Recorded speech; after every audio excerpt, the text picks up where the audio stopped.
Glórias a Deus. Meus amados e queridos irmãos, nessa noite tão abençoada, eu quero cumprimentar a todos com a paz do Senhor. Amém. Dizer que estou muito feliz em poder mais uma vez estar aqui juntamente com vocês para enaltecer e engrandecer a Deus através da palavra e levar uma palavra específica não só para toda a nave da igreja, mas também para os nossos jovens, para os nossos adolescentes em si.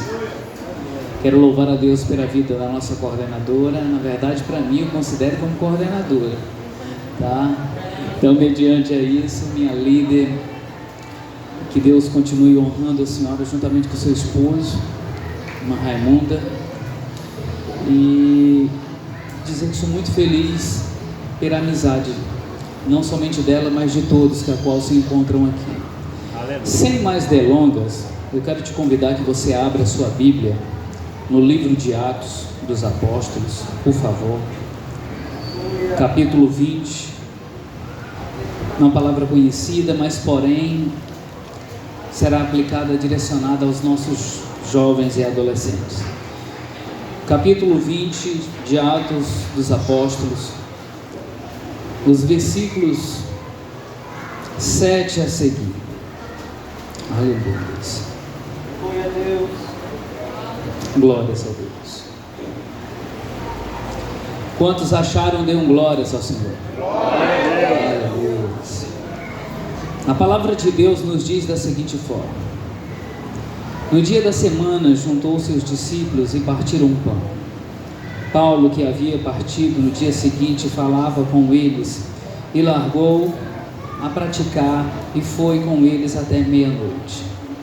Havia ali no cenáculo uma luz, a qual estava juntamente com eles, estando dentro do meio do grupo um jovem, a qual o nome dele era Eutico, e sentando ele em uma janela, a qual caiu do terceiro andar, e a qual tornou-se um sono profundo que sobreveio sobre ele, uma extensão a qual diante do discurso do Paulo, e foi levado perante Paulo como morto.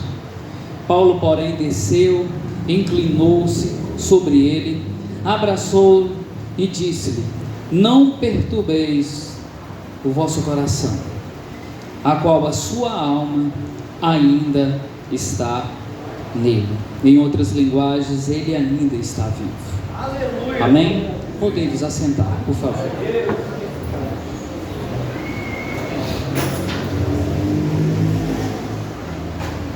Glórias a Deus. Meus amados e queridos irmãos, o horário não nos espera, então mediante a isso irei trazer uma palavra mais aplicada para convosco. Eu quero que você empreste um pouquinho a tua mente aqui e navegue juntamente comigo nessa história. Imagine comigo o maior pregador evangelista qual surgiu naquela época, o homem a qual tinha evangelizado toda a Ásia Menor.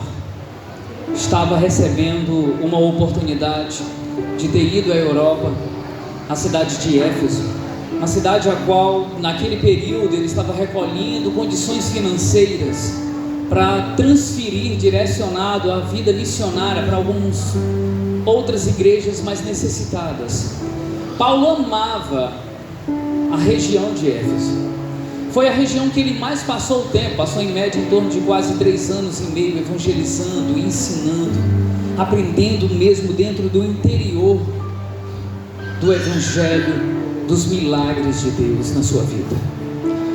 E uma certa vez, em uma festa, ele foi convidado para estar juntamente com alguns irmãos em Troade. Ali naquela cidade foi onde ele recebeu o chamado para ir direcionado à Macedônia. Ele tinha um carinho muito especial naquele local. Só que aquele culto não era um culto comum, um culto simples, embora a gente reutilize essa linguagem por sermos seres humanos cheios de limitações e falhos, porque todo culto é um processo espiritual. Você automaticamente é uma conexão entre a intervenção sua e a intervenção de Deus. O Espírito Santo, ele só habita no meio de nós porque de fato você ainda está vivo aqui nessa terra. Porque se você não estiver conectado, eu te digo com toda sinceridade, não há plenitude, não há movimento, não há intensidade. Então cultuar a Deus não é simplesmente só vir à igreja. Cultuar a Deus é simplesmente ter um comportamento, uma intensidade maior. É você já vir de casa enaltecendo e engrandecendo aquele que merece toda a honra e toda a glória nos céus e na terra. Aleluia. E Paulo estava vivenciando aquele momento. Era um congresso. A Bíblia Sagrada diz que aquele momento era tão magnífico que Paulo se estendeu da parte da manhã até o final da noite. Mas o que me chama a atenção aqui, meus amados e queridos irmãos, não é o movimento espiritual, não é o congresso que se movimentou naquele ambiente. O que me chama a atenção aqui é um jovem chamado Eutico. Dentro do original, aquele que é feliz, que é próspero. Só que tem um porém mediante a situação. O culto estava avivado, estava cheio de Deus, mas aquele jovem, ele se estendeu e recuou a sua autoplenitude, a sua vida, e se sentou do lado de uma janela, no terceiro andar. Quando a Bíblia Sagrada se refere ao jovem moço, ela está se referindo numa intervenção de 16, ou melhor, de 12 até seus 16 anos. Era um jovem, era um adolescente em si. Só que vem ao caso aqui a minha pergunta, não era de fato, porque todo mundo na igreja muitas vezes desce o sarrafo em Eutico. Mas será que de fato alguém percebeu e perguntou para ele o que ele estava passando?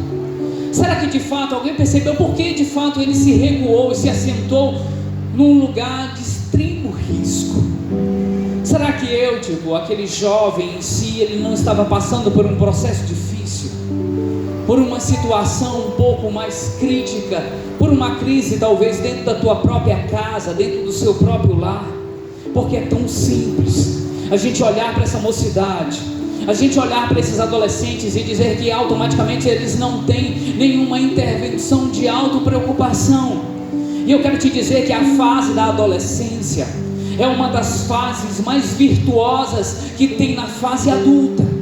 Então, mediante a isso, é uma das fases em si que a própria Bíblia Sagrada ela dá como uma intervenção chamada jugo da mocidade, um peso da mocidade, porque eles são bem-aventurados se eles suportar todos esses pesos. E quais são de fato esses pesos em si que a nossa juventude traz hoje sobre os vossos ombros?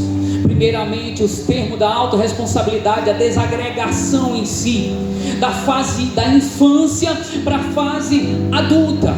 Porque na fase da infância, muitas vezes, meus amados e queridos irmãos, nós cobramos os nossos pequeninos, nós amamos eles, falamos que quando eles erram, e de fato, nós iremos acolher, passamos a mão, corrigimos de uma melhor forma possível. Mas quando há uma desagregação dentro da fase da adolescência, quando há um erro em si, automaticamente nós evidenciamos um conceito de autojulgamento, um conceito de autocrítica. E na mentalidade deles, eles ficam se perguntando: será que de fato quem eu sou? Porque o termo da autoidentidade está dentro da forma da autoconstrução.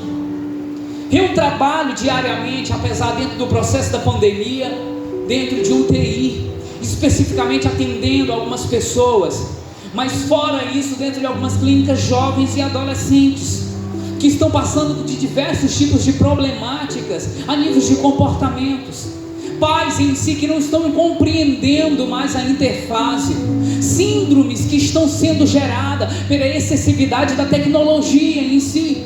Outro dia desse eu estava conversando com um adolescente em si, que os pais não estavam sabendo lidar com seus comportamentos, e falaram da seguinte forma: olha, eu não sei, ele está agindo com agressividade, ele está agindo com uma temperança de ansiedade, não está conseguindo dormir. E eu fui fazer um mapeamento mental desse abençoado, e na hora eu descobri que ele passava 14 horas com isso aqui.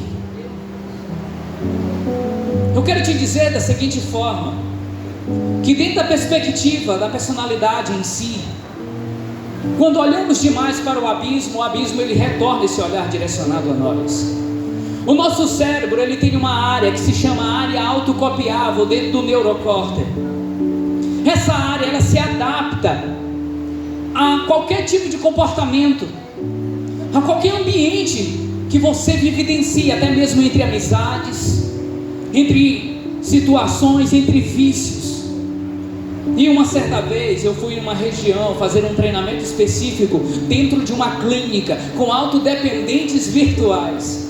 E na ressonância magnética descobrimos uma coisa incrível, que da intensidade das áreas cerebrais é a mesma área que é incentivada pela excessividade da tecnologia, é a mesma área que um usuário de cocaína é reativo, porque cria dependência. Aí muitas vezes a gente fala, deixa o menino, deixa isso, deixa aquilo. Eu quero te dizer que os comportamentos em si, eles estão sendo alterados, simplesmente porque por causa dessas mudanças loucas que estão acontecendo dentro do processo da pandemia. E muitas vezes a gente não sabe em si como lidar com esse tipo de pessoas, ou com os nossos jovens e nossos adolescentes. E eles estão passando por situações que não estão se compreendendo mais. Por quê? Porque eles precisam de intervenção comunicativa. Essa geração não é mais a geração Z, a geração modificada, não. Essa geração já é a geração alfa, a geração já intervencionada, a geração já readaptada à tecnologia, a geração que já faz parte em si dentro dos conselhos das sinapses cerebrais. Não é à toa que uma criança com 1 ano de idade já sabe passar o dedinho e mexer dentro de certos aparelhos. Por quê? Porque essa conexão, ela já se inicia dentro do útero. Só que existe um porém mediante a tudo isso, porque o inimigo das nossas almas, eles necessitam o que? Exatamente apenas de um pequeno espaço. Na minha época, na minha geração, para mim poder de fato conhecer a palavra, eu tinha que estudar, eu tinha que me aprofundar, passava horas lendo para ter um autoconhecimento. Hoje em dia não. Hoje em dia muitas vezes você basta puxar um vídeo, puxar uma mensagem, um esboço já preparado, e você automaticamente reduz a área cerebral em ter uma autoconexão. E eu quero te dizer em nome de Jesus, que a palavra de Deus, ela vai muito mais além do que uma simples mensagem. Ela é a boca de um Deus vivo falando com você. Às vezes você não entende, mas quantas vezes dentro da própria palavra, você lendo, você vai sentindo o Espírito Santo falando, direcionado com você. Eu me preocupo com essa geração. Por quê? Porque é uma geração automaticamente que se preocupa muito com algumas outras intervenções, mas quando se trata dentro da palavra, estão cometendo alguns gafes. Mas eu louvo a Deus que ainda há remanescentes, que ainda há jovens e adolescentes em si que ainda estão aqui tentando se aprimorar e ter um autoconhecimento, mesmo mediante as janelas da sua existência, tentando aprender, tentando compreender, tentando em si se reencontrar, mas estão ali ouvindo a palavra de Deus. Cuidado com as janelas da vida, porque o primeiro ápice dessa janela é tirar a tua atenção, é romper essa autoagregação. Quantos jovens chegam diante de mim questionando simplesmente pelas alterações e complicações dentro dos seus lares, pessoas em si que têm frutos e cicatrizes, assim eu posso dizer, alteradas, baseadas em traumas. Por quê? Porque são lançadas palavras de automaldições, que a autoestima em si é renegada, lançada lá embaixo. E quando chega aqui dentro da igreja, tentam encontrar uma palavra de autocerteza, de firmeza. Outro dia desse eu conversando já com uma irmã, já dentro da interfase adulta, ela falando, apanhar demais não faz mal a ninguém. Aí ela olhou para mim e disse assim, mas até hoje, ela já tinha um filho aproximadamente já de quase 19 anos, Ela olhou para mim e disse: até hoje eu ainda tenho medo do meu pai. Até hoje eu ainda não tenho tanto carinho e tanta atenção pela minha mãe. Simplesmente porque a correção ia muito mais além do que uma correção, ia de uma forma agressiva. E isso eu te digo com toda sinceridade, não iremos colher agora, iremos colher quando chegar na velhice, porque a velhice traz a plenitude do comportamento. E quando eu falo da plenitude do comportamento, eu estou falando da essência, da auto-necessidade, quando de fato nós somos criança, aquela necessidade de atenção, de acolhimento. Na velhice nós alcançamos isso e queremos exigir isso dos nossos filhos. E eu quero te dizer em nome de Jesus, se você não plantar frutos bons, o asilo te espera.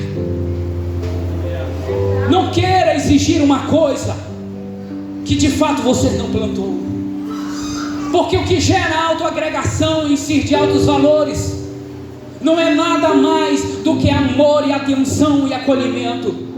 É verdade.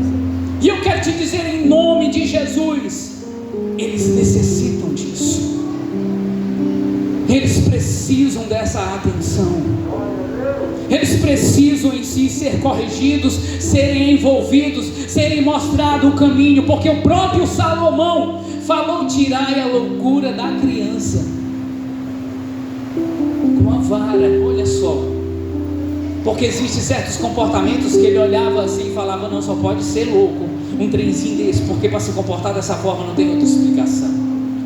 Mas na verdade a criança em si, ela não sabe ter alterações de um não para ela é um bloqueio, um neurocórtex que ainda não está evoluído. Então, mediante a isso, toda a fase de autocorreção é simplesmente uma agressão física para ela, um autobloqueamento que no futuro, dentro das intervenções, isso vai ser alterado. A criatividade vai ser modificada. Quantas pessoas chegam já na fase adulta dentro de uma empresa que não consegue se desenvolver, tem altos potenciais, mas não se consegue se desenvolver, simplesmente porque dentro da interface da infância e adolescência foram bloqueados. Tudo é uma raiz. E eu quero te dizer em nome de Jesus, a igreja ela precisa se despertar. A igreja ela precisa abrir os olhos, porque a sanidade mental está em jogo nos dias atuais.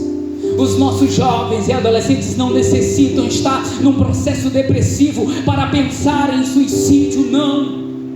E eu quero te dizer em nome de Jesus, é uma fase de crise, é uma fase de mudança, é uma fase que necessita de amor, mas em nome de Jesus, é uma fase que o Espírito Santo de Deus compreende, enaltece, engrandece, porque a força da juventude está sobre os vossos ombros, a palavra de Deus está sobre eles,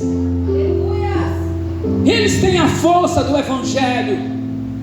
Porque a Bíblia Sagrada fala que o Evangelho pertence à juventude, apesar de ser de toda criatura. Mas eu quero te dizer que na velhice é tão difícil. As irmãs que me falem isso, no processo da autovisita, como de fato aquelas que amam fazer visita queriam ter mais saúde, queriam ter mais energia, mais força, mas estão ali firmes, sabendo que de fato o privilégio está lançado.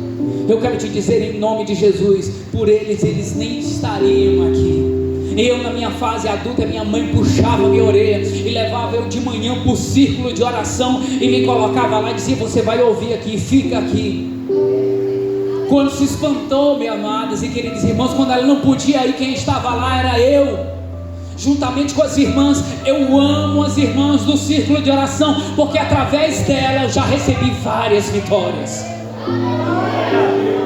E eu sei que não há ministério se não houver intercessão. Então, jovens, para de pensar de forma volaxa, de forma de dizer assim: eu não quero ser como elas. Eu quero te dizer em nome de Jesus, Deus está na vida de cada mulher, Deus está na vida de cada ser que intercede por toda a igreja. Então, em nome de Jesus, se vocês querem ter uma experiência profunda, baseada no Espírito Santo de Deus, o segredo não tem para onde correr, é oração, é jejum, é se sacrificar, é se dedicar ao altar, é se colocar diante de um posicionamento, é desejar isso com a tua alma, com a tua essência, é dizer da seguinte forma: eu quero, eu necessito de uma mudança.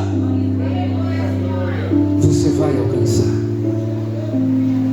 E eu quero te dizer, em nome de Jesus, não existe coisa melhor na face do planeta do que você ter Deus dentro da tua alma, ter paz mediante a tua existência. Eu acompanhei, reverendo, várias pessoas partindo dentro de UTI nesse processo de pandemia, e eu quero te dizer, em nome de Jesus, que as pessoas em si que são mais seguráveis, as pessoas em si que eu olho assim na hora que eu estou vivenciando a partida, que estão ali com um sorriso, embora a morte é algo, é um espírito ruim, é um espírito em si que é baseado através do pecado, mas Deus é quem tem o poder, porque quando Jesus, ele clamou, quando Jesus bravou lá na cruz, ele tomou a chave da morte do inferno, então ela não tem mais poder se não for determinado, como o apóstolo Paulo falou: ó morte, aonde está a tua força? Aonde estão os teus agrilhões? Se é Cristo que determina isso na minha vida, aleluia. E eles partem mais tranquilo, partem em paz. Vivenciei isso no meu pai, a qual cuidei dele até a hora da partida, 3:30 da manhã, segurando na mão, tranquilo, partiu diante do Senhor. As pessoas em si, dentro da medicina, dizem que dentro da partida automaticamente há um anexo dentro da área cerebral chamada falta de oxigenação, e essa falta de oxigenação automaticamente gera muitas vezes autovisões. Isso a ciência determina. Por que eu estou falando isso? Porque outrora, minha querida amiga, de vez em quando ele falava: eu estou vendo um homem de branco aqui dentro. Eu olhei para toda a minha equipe e falei da seguinte forma: aqui não está mais o psicólogo de UTI, viu, gente? Aqui quem está é o servo do Deus Altíssimo, intercedendo pela alma do meu Pai. Me dê espaços. A minha equipe se recuou e eu fiz uma oração. E pela misericórdia de Deus, eu sei que um dia eu encontrarei Ele em paz e alegria. Porque a nossa maior batalha não é travada aqui. Outro dia desse eu estava conversando com uma pessoa dentro de um núcleo jovem. Falei que o ser mais bem-aventurado que foi o ladrão da cruz, porque ele fez tudo de errado, e no momento da sua partida ele inaugurou o paraíso com Cristo. O judeu, ele almeja a morte, mas a morte almejada por Deus. Porque eu te digo com toda sinceridade, quando eu também fui para a UTI, eu pude sentir lá, e mediante a isso passamos diversos tipos de sentimentos e emoções dentro do nosso coração. É no momento que nos deparamos com ela, que é o momento em onde você faz o checklist da tua existência, da tua vida. Eu conversei com uma amiga antes de quase ser entubado e falei: eu quero que você faça uma oração por mim, para Deus perdoar tudo quanto é tipo de pecado, até o chute que eu dei no meu cachorro, em nome de Jesus. E conversei com ela, ela orou e tudo mais. Eu falei: Senhor, minha vida está nas tuas mãos, agora é contigo. Eu ia ser entubado no 6º dia. Eu estava com o pulmão comprometido quase 80%. Conhecia todo o procedimento. A equipe que estava ali do meu lado era a mesma equipe que trabalhava comigo. Eu fui para a melhor clínica particular aqui dentro de Parauapebas, mas não estava vivendo.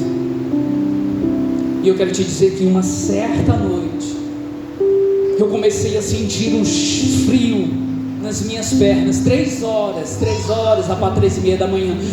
uma pessoa estava entubada do meu lado. Aquele ambiente era um ambiente familiarizado para mim. Pessoas com condição, engenheiros, estavam ali chorosos, estavam ali passando por diversos tipos de situação.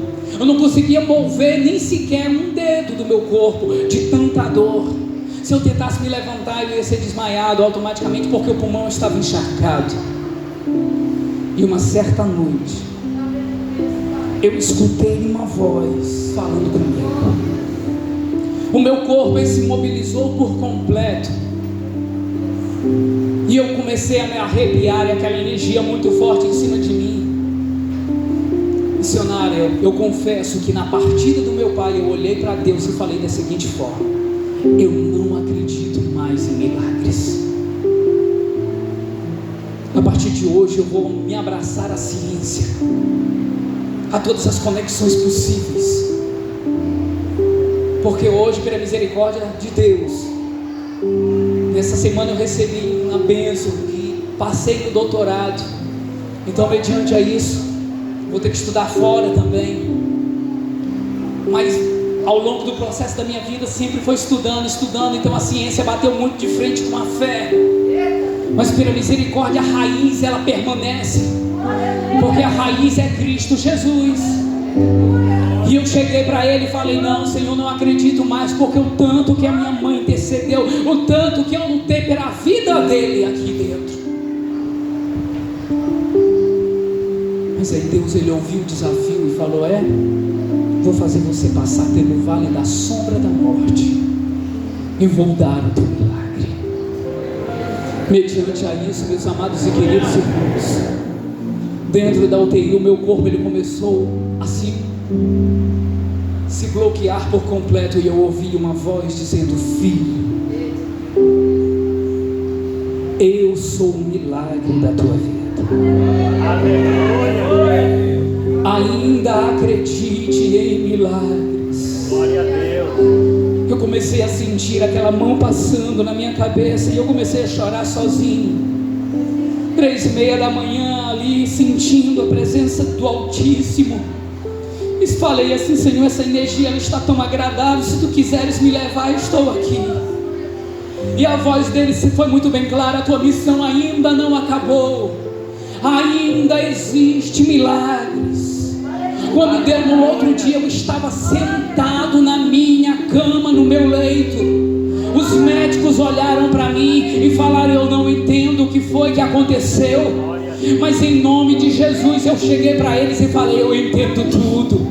Eu estava fraco, eu estava debilitado, eu estava necessitado em si, mas eu estava ali em pé. E para a honra e glória de Jesus, nós estamos aqui para enaltecer um Deus vivo. Atendemos pessoas que estão passando por um processo de depressão, de ansiedade, com a ambição de morte, de suicídio, e pela misericórdia de Deus, essas pessoas são arrancadas do laço da morte, estão vivas para honrar e engrandecer ao nome do Senhor, porque mediante a isso a tua vida ainda não acabou.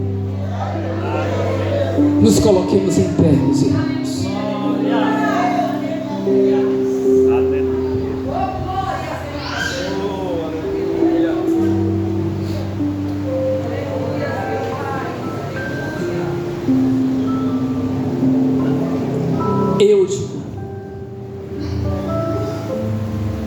Infelizmente caiu, infelizmente se debilitou.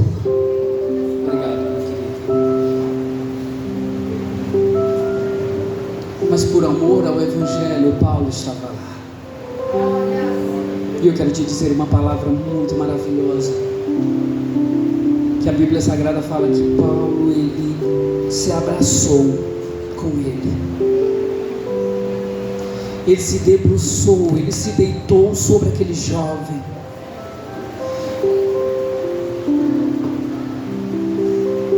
Ele gerou autoacolhimento. Evangelho não é só oração. Evangelho é acolhimento. Evangelho é quando aquela sua irmã, ou aquele abençoado está passando por alguma situação difícil, você chegar lá e abraçar e chorar junto com ele. Evangelho vai muito mais além do que simples congregação, porque evangelho é aqueles que são retirados para fora. É isso que significa. Então está na hora da gente oferecer os verdadeiros valores àqueles pequeninos, porque um dia eu estava aqui. Um dia eu era um jovem que não conseguia ter palavras da minha boca. Um dia eu era um jovem que era fechado. Um dia eu era um jovem que era calado. Hoje eu cuido de pastores. Hoje eu cuido de empresários. Hoje eu cuido de pessoas em si. Hoje eu cuido de ovelhas pequeninas. Hoje eu cuido de vidas.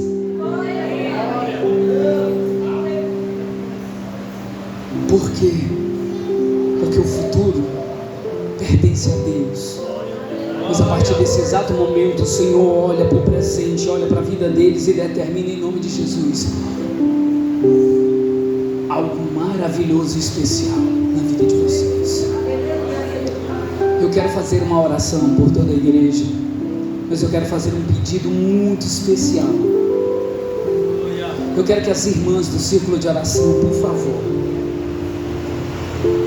elas possam escolher uns jovens e fazer uma oração específica por cada um deles. Agora, nesse exato momento, se você pudesse retirar do seu banco e ir até eles, pedir uma bênção especial, estender a mão, porque eu acredito muito no poder da oração e principalmente da intervenção que vocês têm sobre as vossas mãos. Será que é possível vocês fazerem isso por nós, em nome de Jesus? Agradeço de coração. E eu quero deixar aqui também um convite especial. Se tiver alguém, alguma pessoa, um visitante em si que está ouvindo de fato essa palavra e sentiu que Deus falou, ou de fato falou, pronunciou, direcionado ao teu coração, em nome de Jesus, eu quero agora, nesse exato momento, te fazer um convite, que a vida só está em Cristo Jesus, que não existe escolha melhor do que essa.